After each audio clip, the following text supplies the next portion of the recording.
Swayam Prabha. Digital India. Educated India.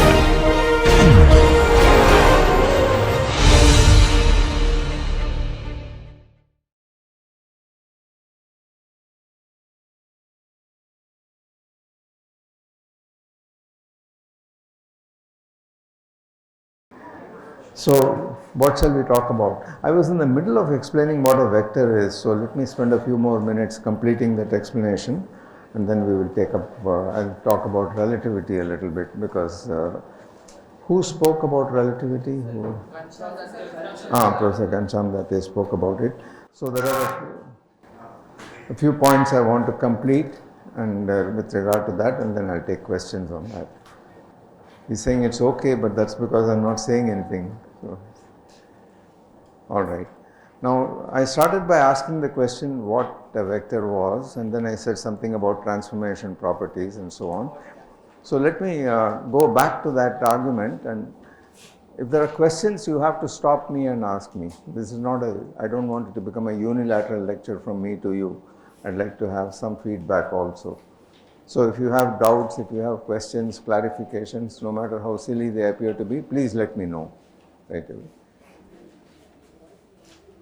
So we had Newton's equation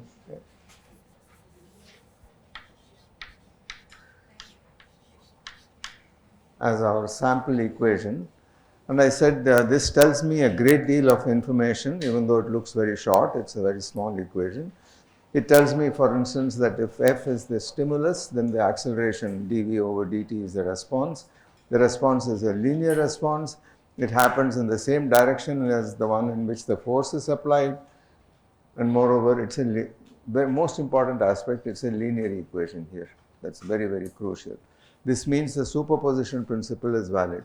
It is also a universal equation in the sense that if you tell me how two coordinate systems are related to each other, so here's one coordinate system, and let me just draw it in a plane, for instance, and here's the rotated coordinate system. So this is x, that's y, this is x prime, that's y prime. If you tell me how x prime, y prime is related to xy, namely a rotation through some angle, then if you discover that f is m dv over dt in one coordinate system, you will discover that f prime in the other coordinate system is guaranteed to be m dv prime over dt. So if you tell me the values of f, m and dv over dt in one frame, and tell me how the coordinate system is related to another coordinate system, then I can tell you the values of f prime and m dv prime over dt in the other frame. I can predict for you, calculate for you what the values are. So is this clear? This equation is invariant in form, not in numerical value, but in form, and carries its own dictionary. A vector carries with itself its own dictionary. So now we are ready to define what I mean by an ordinary vector. Any quantity A, which has got components A1, A2, A3, a triplet of quantities, an ordered triplet of quantities, real numbers A1, A2, A3, is a vector if it transforms under rotations of the coordinate axis in the same way that the coordinates themselves do. And how do the coordinates transform? Well, xi prime is equal to rij xj, that's the fundamental equation, where this stands for a rotation matrix, a 3x3 orthogonal determinant 1 matrix. x1, x2, x3 is shorthand for xyz, it's a convenient notation.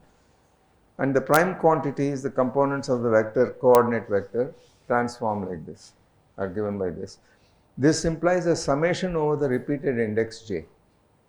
So here is summation convention and tensor analysis in a nutshell.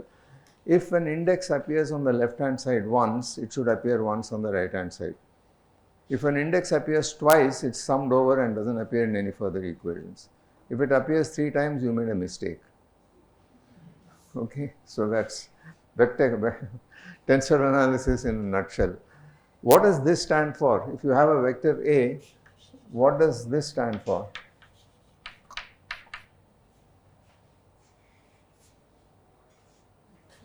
AI. What would that stand for? You have to sum over the repeated index I.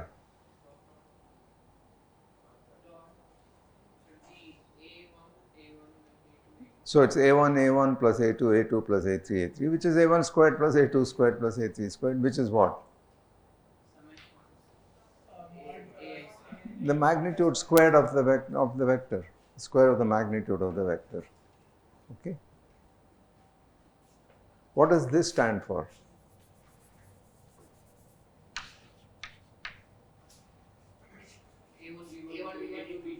Yeah, what is that equal to? It's A dot B, shorthand for A dot B. Very convenient notation. What does this stand for? Some quantity Tij, let's not get into that at the moment. Where's the duster? Yeah. So when we say that vector is a set of three quantities which transforms the same way that the coordinate system. Yeah, let me complete that. I should have, sorry, I apologize. I should have said that. A is a vector if AI prime is guaranteed to be Ag. Because the coordinates themselves satisfy this relationship under rotation. This is shorthand for R11 x1 plus R1 I1 x2 I1 I3 x3 etc. If any set of quantities A1 A2 A3 satisfies the same transformation rule, then I call A a vector. So only under that transformation, or what is the type of transformation? It's a vector. If you want to be very precise, you should say it's a three-dimensional vector under rotations in three-dimensional Euclidean space. But clearly I can generalize this, as I'm going to in a minute. We're going to talk about space-time transformations, and then I will introduce three space dimensions and one time dimension as well. And we'll get to relativity. So we will change the rules of integral tensor calculus a little bit to accommodate relativity in a minute. In this notation, in this product notation, in this tensor notation, you see that it's easy to write down long vector equations in one line, because this repeated thing is called the summation convention, and it's extremely convenient. What is a tensor of rank 2? You have two indices. So Tij is a tensor if Tij prime in the prime coordinate system is of the form Rik Rjl Tkl. Each of the indices transforms like a vector, is like a vector index. There are two indices here, so there must be two indices on the right hand side. How many indices are there on the right hand side which are summed over?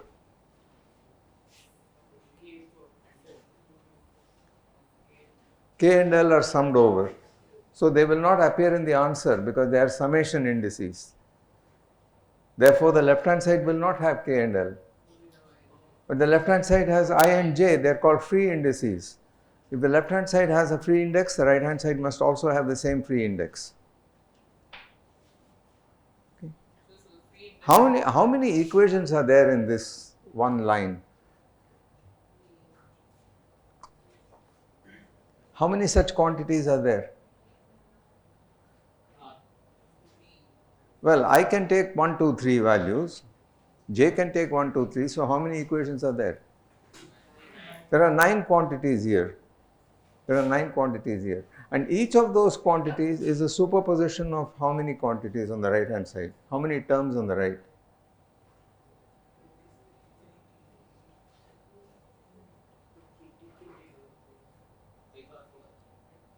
Well, you're going to sum over K, you're going to sum over L. 3 values each.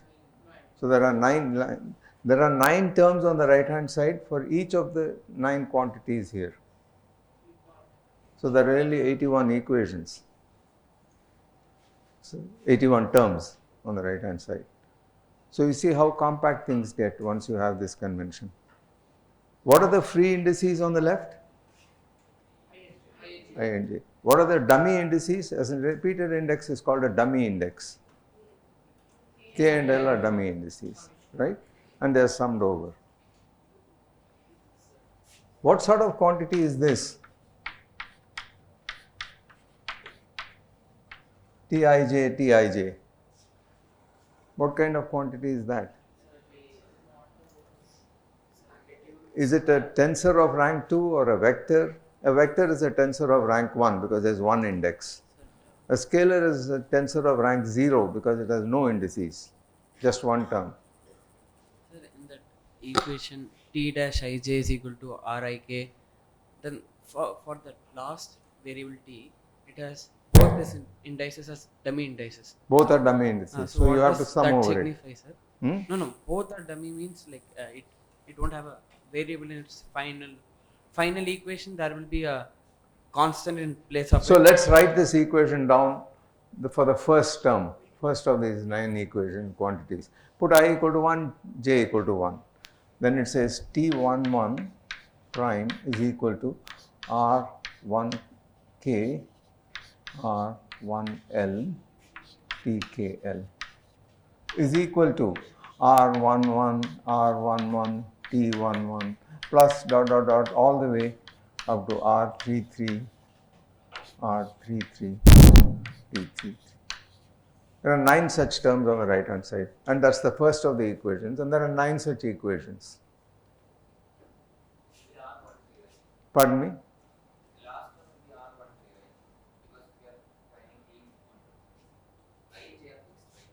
Oh, I'm sorry, R1, very good, thank you. R13, R13, T3. Yeah. Okay.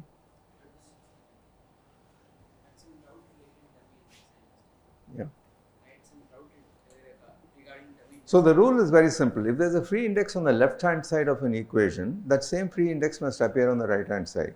It cannot appear as a dummy index. If there's a dummy index in anywhere, it means it's summed over. That doesn't appear in anything. It's not explicit. You can change the dummy index. What does this mean?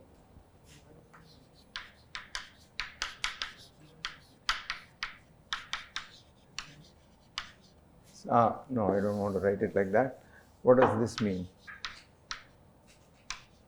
AI, BI equal to AJ, BJ equal to AK, BK.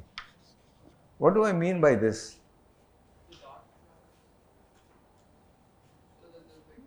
This is the dot product of A with B, A dot B. What is this? Again A dot B. And what is this? Again A dot B. So it doesn't matter. You can use whatever symbol you like for a dummy index, just as you use whatever symbol you like for an integration variable. It's integrated out in a definite integral. The answer doesn't depend on the label. I want to write this quantity, A dot B, the whole squared equal to. I want to write this in index notation. What should I do?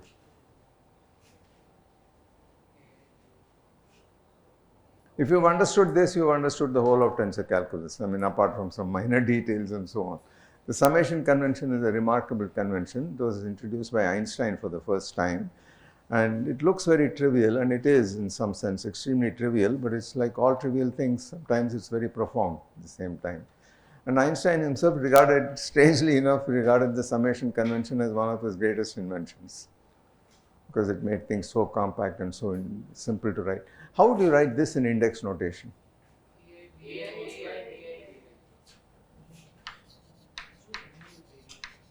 And then what?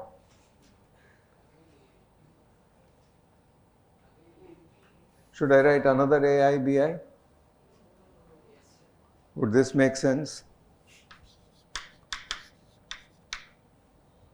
Would that make sense?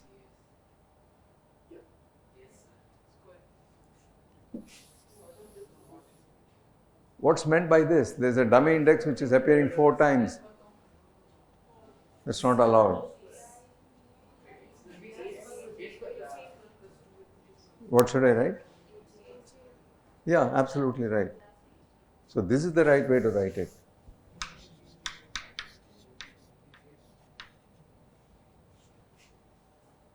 You can only use a dummy index once, and it will appear twice and be summed over. You want to square something, you use another dummy index.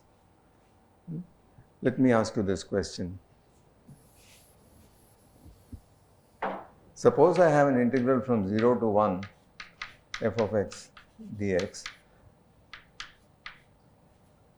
I equal to, this is an integral of some function from 0 to 1. I want I squared. How should I write that down as an integral? Half the problem is in notation. Once you get your notation clear and without mistake, then half the problem is solved. How should I write the square of this integral?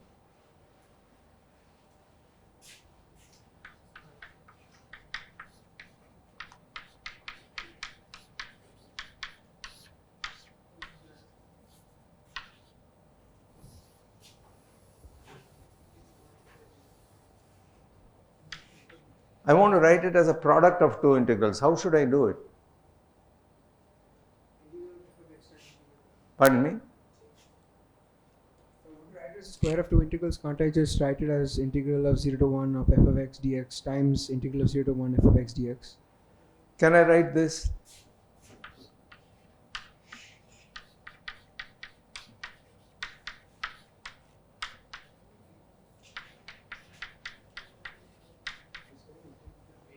Can I write this? Does it make sense to write it? Yes or no? Because the next step is I'm going to interchange the order of integration. Does it matter in which order I do it? Because in the next step, if I do that, I get 0 to 1 dx, integral 0 to 1 dx, f squared of x. Would you agree with that?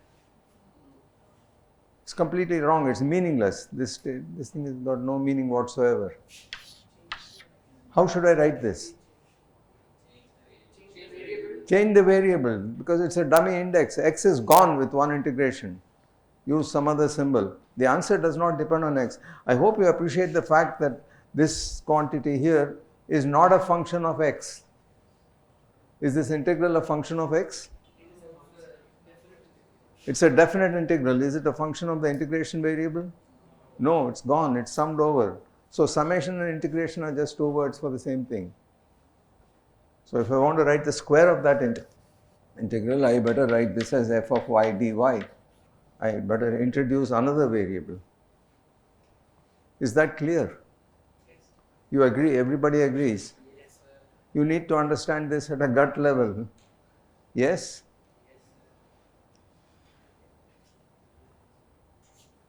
Okay.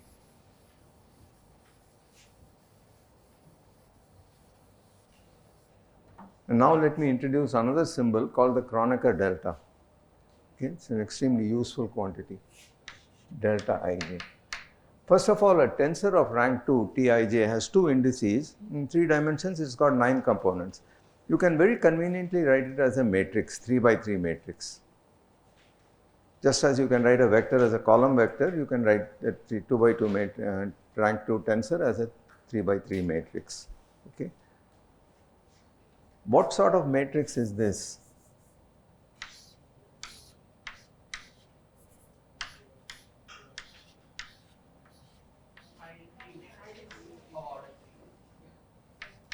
Sometimes you write I3, but I don't like to. By context, it's very clear, it's the unit matrix, it's this.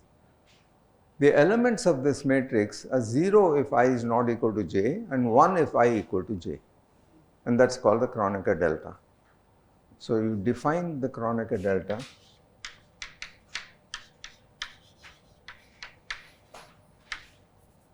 plus 1 if I equal to j, 0 if I not equal to j.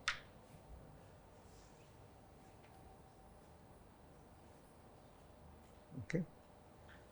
And they are exactly the elements of this matrix. This is delta 1 1 is 1, delta 2 2 is 1, and delta 3 3 is 1. Okay. Extremely useful, because when you operate with delta ij on a vector, it picks out the component you want. What does this stand for?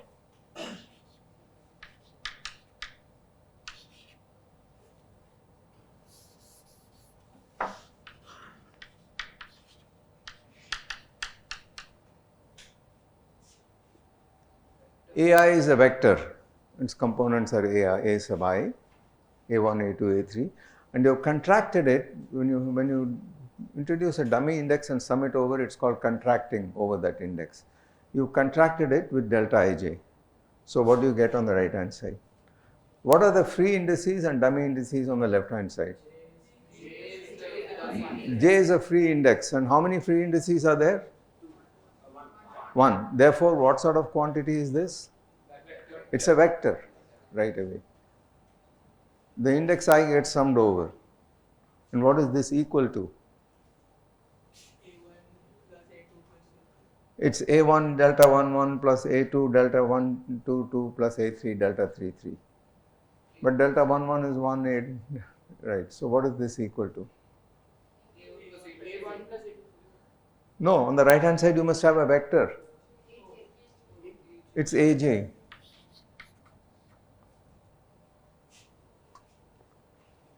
This selects the j component from delta ij, set delta ij once it's summed over. So it's acting like a filter function, like a filter. It selects. So the Kronecker delta is useful for selecting things. Kronecker.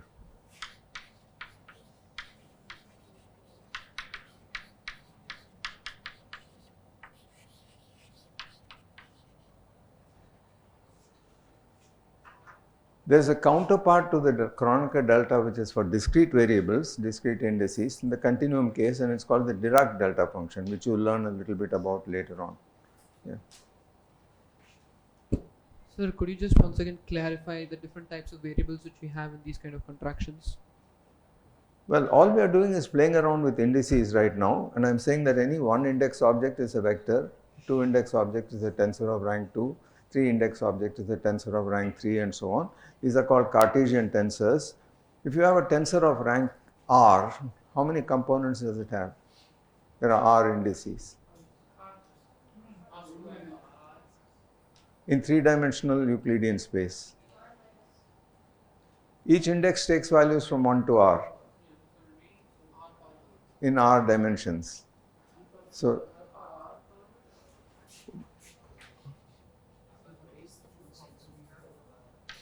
T I1, I2, up to IR. There are R indices in 3 dimensions. How many components does it have? Each of them can take 3 values. 3 power R. Each of them can take values in 3 power R. So a tensor of rank 1, a vector, has 3 components. A tensor of rank 2, a tensor of rank 2 has 9 components. A tensor of rank 3 has 27 components, and so on. Now, very often you write linear response relationships in terms of these index quantities. For instance, stress and strain, you are used to stress and strain, you are told that the stress is proportional to the strain and vice versa, Hooke's law. In general, the stress is a tensor of rank 2 denoted by sigma ij. That is the stress tensor on a solid material. It's got 9 components. You can physically interpret them. 3 of them would correspond to uniaxial tensions in the 3 directions or compressions, and the other 3 would correspond to shears in along 3 different planes. Okay. So you have 9 components for this tensor. It's a symmetric tensor. How many components does it have? Because it's symmetric. To start with, it's got 9 components. You can write it as a 3 by 3 matrix, but it's a symmetric matrix. Therefore, how many components does it have? How many independent components does it have?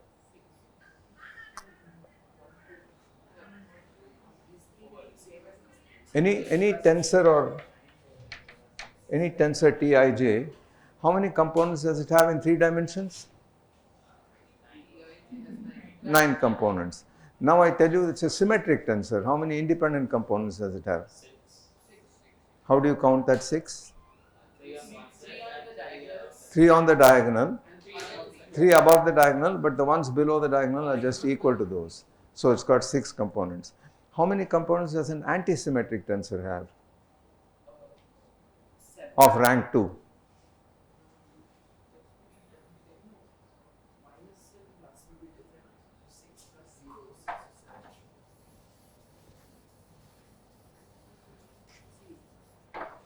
Symmetric means Tij. Let me write it with S. Sij equal to Sji is a symmetric tensor. Aij equal to minus AJI is an antisymmetric tensor. This we know has 6 components. How many does AIJ have? How do you get 7? The diagonal elements have to be 0. Perfectly right, because AI11 must be minus A11, which means it's 0. So any antisymmetric tensor will have 0 diagonal elements. And then there are 3 above the diagonal, which are minus of the 3 below the diagonal. So how many independent components are there?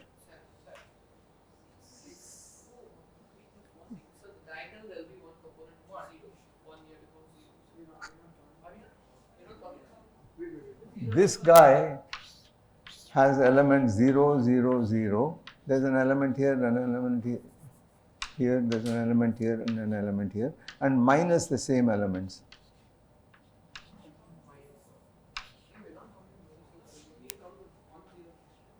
How many independent components does it have? 0 is not counted, it's gone, right? It's always 0 for every antisymmetric tensor. It's got 3, right? So this has got 6 components and this has got 3 components. And what's 6 plus 3?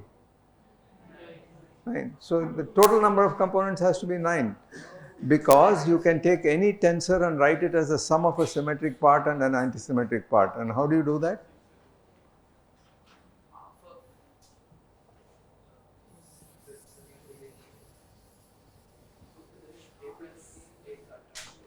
How do you write Tij equal to Sij plus Aij? Symmetric and antisymmetric. How should I write this? How should I break it up? All this is just a little bit of playing around with indices, nothing more than that. How should I write this as a symmetric part and an antisymmetric part? How do I take an arbitrary function and write it as an even part and an odd part? It's just the analogy with that. I have an f of x.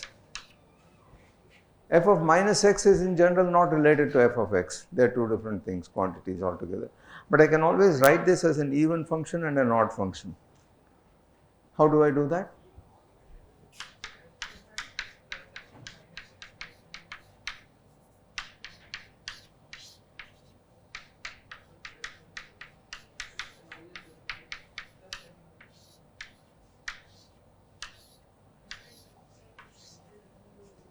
It's an identity. This part is guaranteed to be unchanged under x goes to minus x. This part is guaranteed to change sign when x goes to minus x. So that's an even function and that's an odd function. What should I do here? To write it as a sum of a symmetric tensor and an antisymmetric tensor. Not Sij, I called it Sij, the symmetric part, so everything is in terms of Tij. Tij plus Tji over 2 plus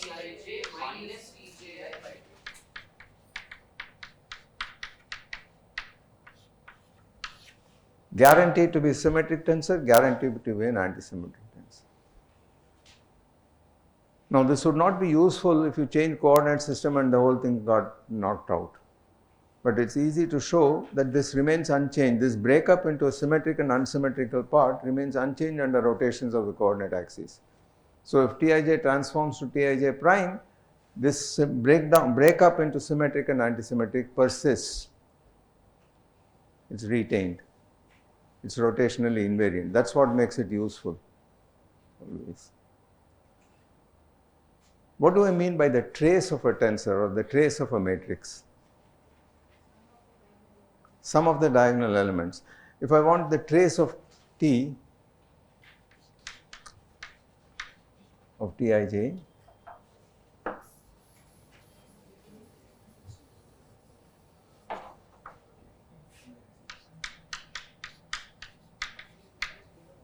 do you agree with that? T is a tensor which I represent as a matrix or as a 2 by 2 as a rank 2 tensor. Its elements are Tij and I am writing its trace as Tii. Is that legitimate? What does this stand for? T11 plus T22 plus T33. Okay, good. So this is the trace. What is this quantity equal to? Delta Ij, delta Jl. What sort of object is it? That's the first thing you got to ask. Delta is a Kronecker delta. And I've got delta Ij, delta Jl. What are the free indices? I and L. J is summed over. So what does this simplify to? This is 0 unless I equal to J. This is 0 unless J equal to L. So the whole thing is 0 unless I is equal to L. In which case it's equal to 1 times 1. Is equal to delta Ij. L, IL.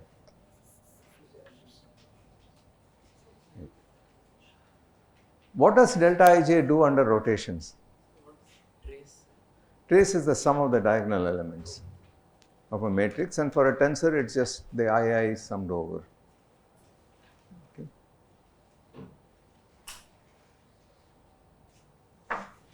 What does delta Ij do under rotations? How does it transform? Let's apply the general rule for a tensor and see what it does. The general rule for a tensor of rank 2 is Tij prime is equal to Rik Rjl Tkl. What does delta Ij prime look like?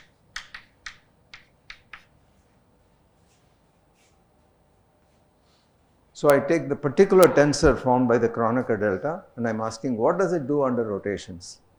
I go to a new coordinate system.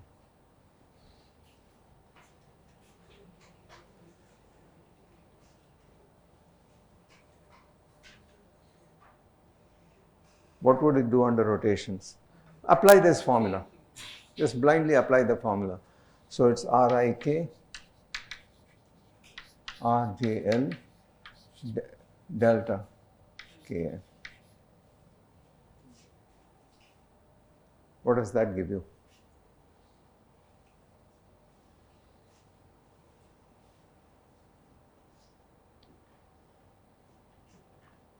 You have to simplify, right? The moment you have a delta function, you can kill some of these indices.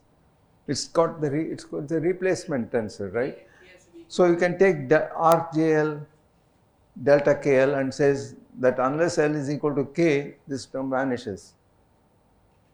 So you can get rid of this and write this as equal to Rik Rjk.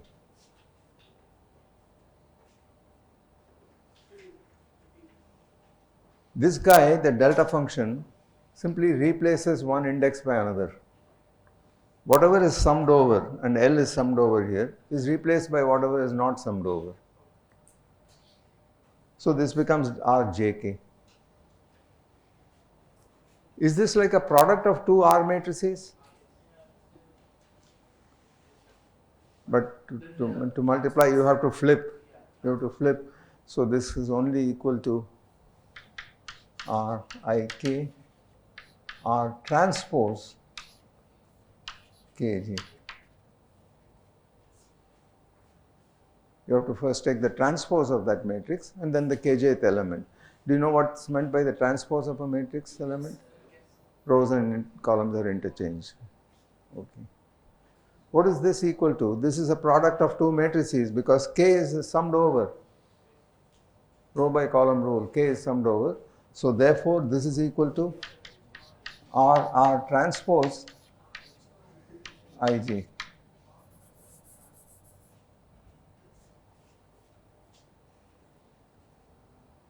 You first do RR transpose and then take the ijth element. But what is RR transpose? It's a rotation matrix which is orthogonal. In other words, RR transpose is equal to the identity matrix. So this is equal to the identity matrix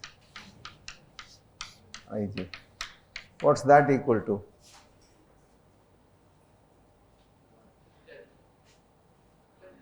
The Kronecker delta.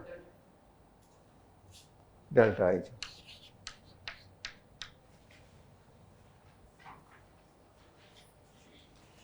So delta ij doesn't change under rotations. Could we have predicted that right without doing this little calculation? Could we have said that right away? The Kronecker delta does not change under rotations. Yes. Yeah, because it's the element of the identity matrix, and the identity matrix doesn't change under any rotation. Right? What is this quantity equal to?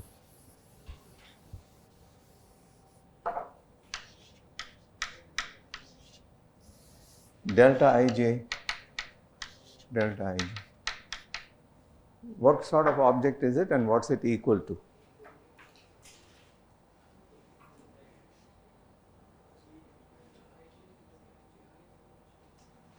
First of all, is it a scalar, vector or tensor?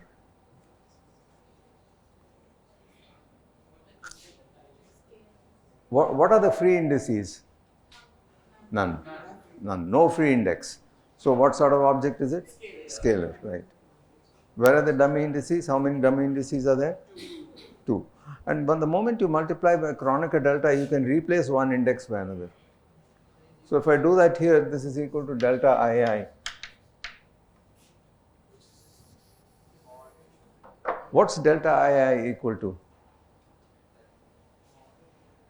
You can apply this rule blindly, just close your eyes and do it.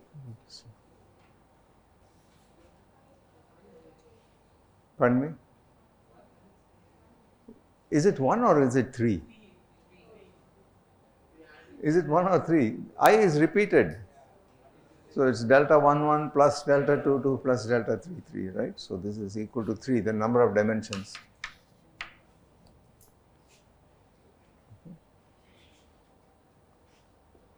Now we've seen that we can write, using this index notation, we can write identities in vector analysis very trivially and very easily. We've looked at how the dot product can be written like that, you can manipulate vectors and so on. Let's see what the cross product does. You're familiar with the cross product? What's the definition of the cross product?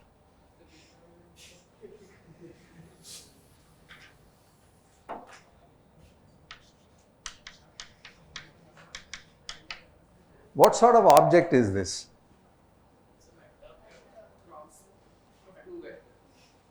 Is it a scalar, vector, tensor? So you take the cross product of two vectors defined in a particular way and you get another vector. That property is only true in 3 dimensions. Because it's perpendicular to normal. But then the question is what happens in 4, 5, 6 higher dimensions mathematically. You get a cross product which is definable, but it's not a vector anymore. Okay. In d dimensions, the cross product of two vectors, quote unquote, is a tensor of rank d minus 2. And I'll explain why. It's very easy to see why. Okay. So A cross B, how do you write A cross B? You use unit vectors in some Cartesian coordinate system. I'd like to give you a definition independent of all that. But you write this in this form. Correct me if I'm wrong. Write it as I, J, K, A1, A2, A3, B1, B2, B3. Is this right? Yes. Do you agree? Does everyone agree? I'm not so sure about it. The reason I'm not sure is because this whole formula itself is wrong and people who wrote it should be shot. But do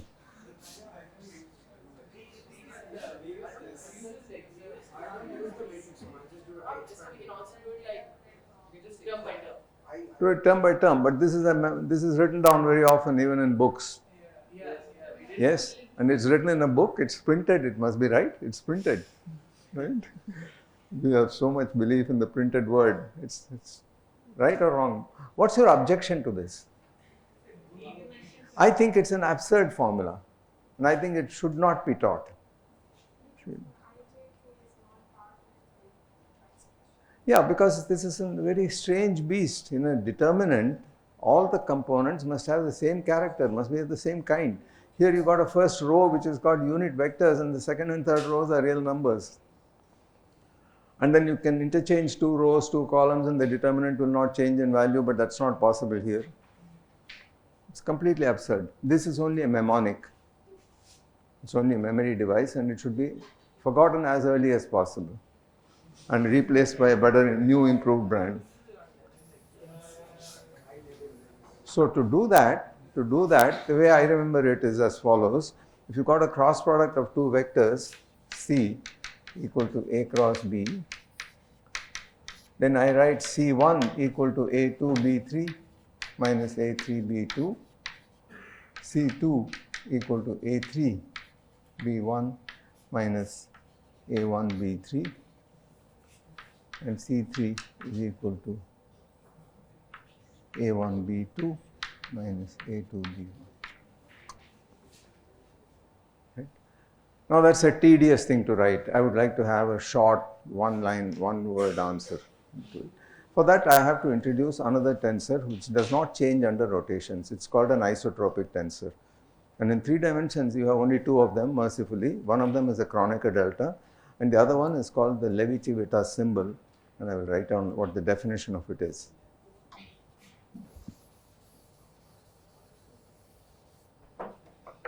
Sir, could you repeat what the symbol is?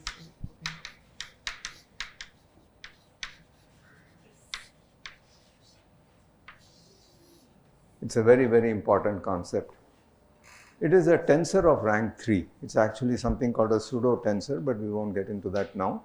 It's a tensor of rank 3 and it's written traditionally as epsilon ijk. Okay. It's a definition of this object. It's a tensor of, yeah. It's called the Levi-Civita symbol or Levi-Civita tensor. He introduced it for the first time. Okay. How many components does it have?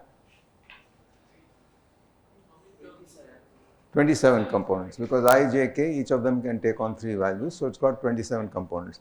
Mercifully, most of the components are 0. And it's defined as equal to +1, -1 or 0, and 0 otherwise. Now some conditions are going to follow. The first condition that follows is epsilon 1, 2, 3 is +1 by definition. 1, 2, 3 is a natural order of 1, 2 and 3 and it's +1. And then the statement made in books, which is correct but only the half truth, is the following. I will make the wrong statement first or incomplete statement first.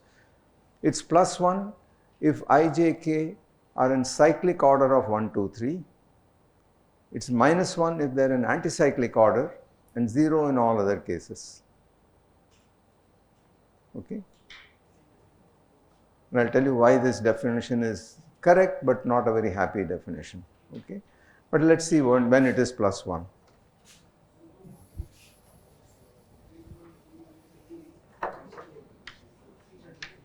IJK can be 1, 2, 3.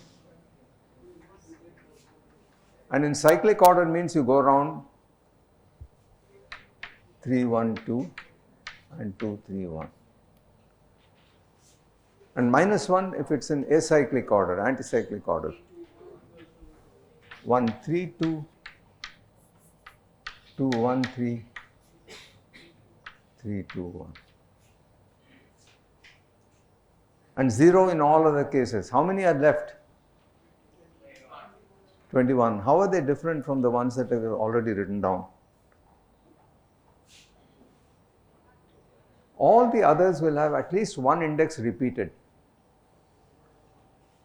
When 2 indices are equal to each other, then the epsilon symbol is 0. So epsilon 1, 1, 1 is 0, 2, 2, 2 is 0, 3, 3, 3 is 0, 1, 1, 2 is 0, 1, 1, 3 is 0, 2, 1, 1 is 0, 2, 2, 2, 3, 3 is 0, and so on. How many non-zero elements are there? 6. It's actually 3 factorial because this quantity here is 0 unless the indices are all unequal. And if you choose the first index, you have 3 ways of doing it. That gives you only 2 ways of choosing the next symbol, and then there is only 1 way of choosing the third symbol. So there are only 6 non-zero components or 3 factorial non-zero components. The reason I say this is an unsatisfactory definition perpetuated in textbooks for generations by this cyclic order, anticyclic order, is that that is an accident of 3 dimensions. Because you can generalize this to any number of dimensions. In 4 dimensions, it would be epsilon ijkl. How many components would it have? 1, 2, 3, 4. In 4 Euclidean dimensions, I can define an epsilon ijkl. Where does 81 come? I can take value 1, 2, 3, 4. J can take 4 to the power 4. So how many components is that? What's 4 to the 4? 256 components. How many of them are non-zero? 4 factorial. 24 components are non-zero. 12 will be plus 1, 12 will be minus 1, and all the other guys in which 2 of the indices are at least repeated will be 0. Okay? But now in 2 dimensions, I can define this. Epsilon ij. How many components does this have? In 2 dimensions. 4 components, right? Epsilon 1, 1, epsilon 2, 2, epsilon 1, 2, and epsilon 2, 1. Now I have said it is completely antisymmetric under the interchange of any 2 indices. That's the correct definition of epsilon, the epsilon symbol. So how many of these components are 0 or non-zero? 2. What are the non-zero components? Epsilon 1, 2 is equal to plus 1, that's obvious. Because why is 2, 1 minus 1? 2, 1 is minus 1. Is that what you're saying?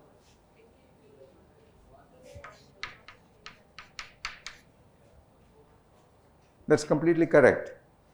But if you use this rule that if it's in cyclic order, it should be plus 1. Cyclic order of 1, 2 is 2, 1. So it should be plus 1. But the correct definition is minus 1. So now tell me, what's the right definition of the epsilon symbol in any number of dimensions? It is completely antisymmetric under the interchange of any 2 indices, and it is equal to plus 1 if the indices are in an even permutation of the natural order. If you have epsilon 1, 2 and you have epsilon 2, 1, how many transpositions have occurred between these 2 indices? How many transposition operations have I performed to make 1, 2 into 2, 1? 1 operation, I have interchanged the 2, right? That's an odd number. That's an odd number. And therefore the answer is minus 1. And that is true here too. If I take 1, 2, 3, how do I get 1, 3, 2 from it? How many transpositions? Just 1, which is 1 an even or odd number? Odd number. So it's minus. That's all you have to remember. Okay? If you have a set of indices 1, 2, 3 up to R, I1, I2, I3 to I sub R, because I have run out of letters. I have R symbols 1, 2, 3 up to R, natural numbers. I write them in order. And below that, I write a permutation of the symbols 1, 2, 3 up to R, some permutation. So these digits are all some permutation of 1, 2, 3 and R. This is called a permutation. I can always go to a permutation by exchanging 2 symbols one at a time. That's called a transposition. I take 2 symbols, any 2, exchange. It's a transposition. So thus, if I had 4 symbols, for instance,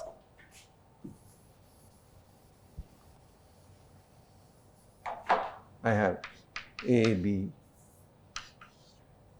C, D, and I have A, D, B, C, for example. This is a permutation of A, B, C, D. How do I construct this permutation? By interchanging 2 at a time. So I leave A unchanged. I interchange D and B. I get an intermediate step. Then I interchange B and C and I get another. How many transpositions are needed? 2 transpositions. Is it unique? Is that 2 unique? No, because I can go on exchanging 2 of them back and forth like an insane maniac. It just adds the number of transpositions, but it doesn't change anything. Okay? So, in a given permutation of R symbols, the number of transpositions needed is not unique to go from one to the other to its permutation. What is unique is the evenness or oddness of this number, the parity, so to speak, of the transpositions. That's unique. So here I have 2 transpositions, but I can also do it in 4 transpositions or 6. I cannot do it in 3. I cannot do it in 5. That part is unique. So the correct way to define the epsilon Levi-Civita symbol in any dimensions is to ask, is this an even permutation of this or an odd permutation? If it's an odd permutation, it's -1. If it's an even permutation of the natural order, it's +1. That's the correct definition. Okay? And you can show with a little bit of work that the epsilon symbol in 3 dimensions is also unchanged under rotations. So you have the Kronecker delta and the epsilon symbol. And in any number of dimensions, this is true. You have just these 2 tensors which are unchanged under rotations.